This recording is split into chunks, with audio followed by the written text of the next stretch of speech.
Dobrodošli na tiskovnu konferenciju povodom predstavljanja novog igrača Istre 1961.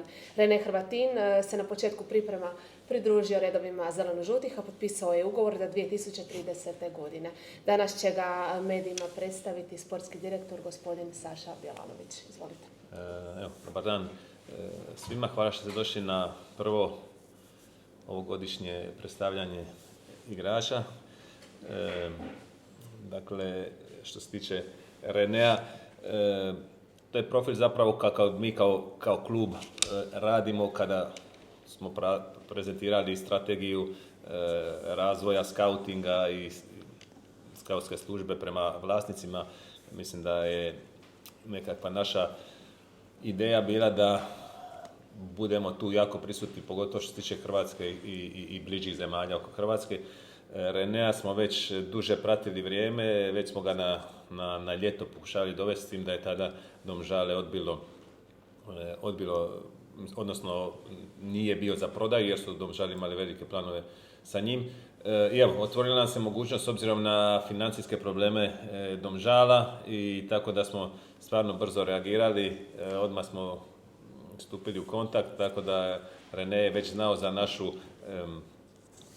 želju za njim, odnosno naš interes za njim već od ljeta, tako da je sigurno i to bilo jako važno nekako njegovom odabiru u Istri, jer znao je da ga duže pratimo, da smo ga proučili i to je sigurno i bio jedan od faktora zbog čega se on odlučio za Istru. Jako smo zadovoljni, radi se dakle o jednom izuzetnom mladom dečku koji je tek nedavno, prije mjesec dana, napunio 19 godina, tako da mi u njemu vidimo jedan dugoročni projekt igrača koji se može nadograđivati, koji se može dizati nogometno.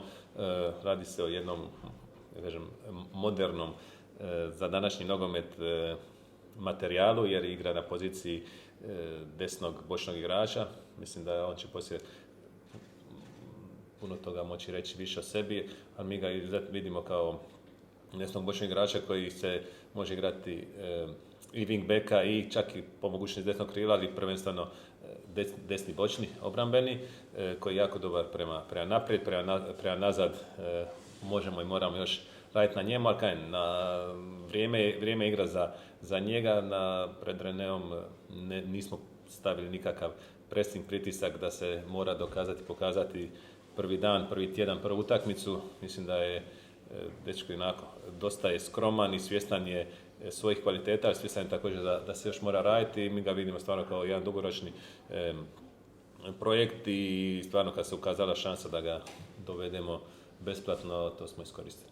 Baš mi je drago da sam mogao doći u takav klub i da sam došao ovdje jer sam, tako kako je Saša rekao, već na ljeto je bila opcija i kad sam saznao da je ova opcija još otvorena sad na zimu, sam bio puno vesel i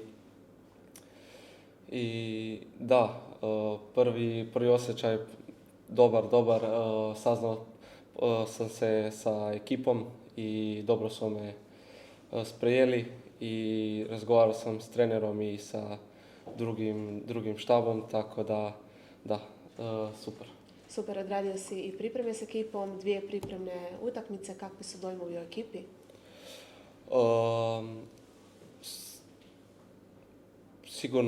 Sigurno puno viši nivo i znam da treba ću još raditi i trenirati,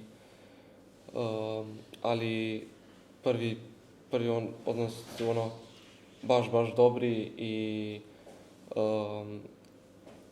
na početku sam trebao još malo se privaditi na ekipu i na stil igre i sve, ali mislim da sam baš dobro se privadio i da svaki trening, svaku utakmicu ću biti još bolji i mislim da smo za ove prve 2 utakmice dobro odigrali, dobro trenirali.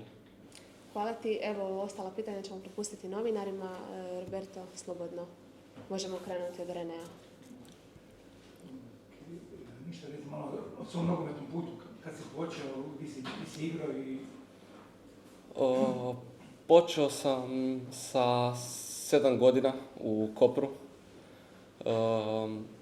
i bio sam tamo do 17 godina, sa 15 sam potpisao prvi profesionalan ugovor i jer sam htio više minuta, više igrat, sam se poslije odlučio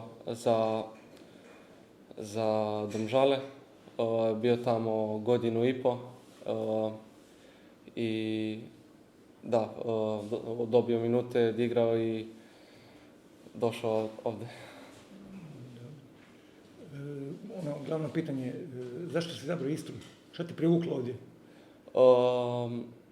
Sigurno projekt na kome je radio, koga su mi predstavili, jer znam koliko velik klub je Istra i kako rade i da puno rade s mladimi i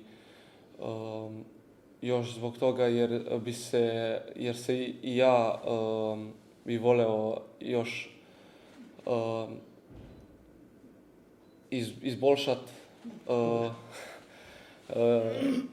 izboljšat i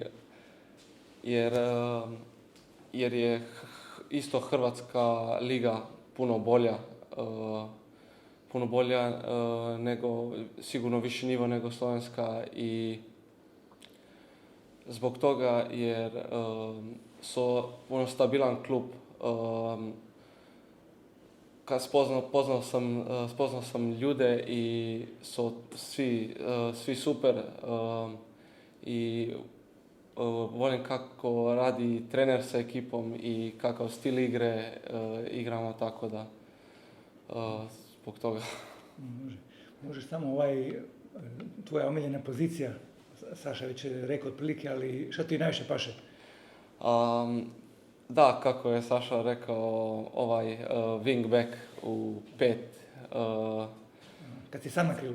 Da, tako kako igramo, ali isto u 4. 4 rade kao klasični back, ali da, jer sam više ofenzivniji, zašto volim u 5, da mogu naprijed.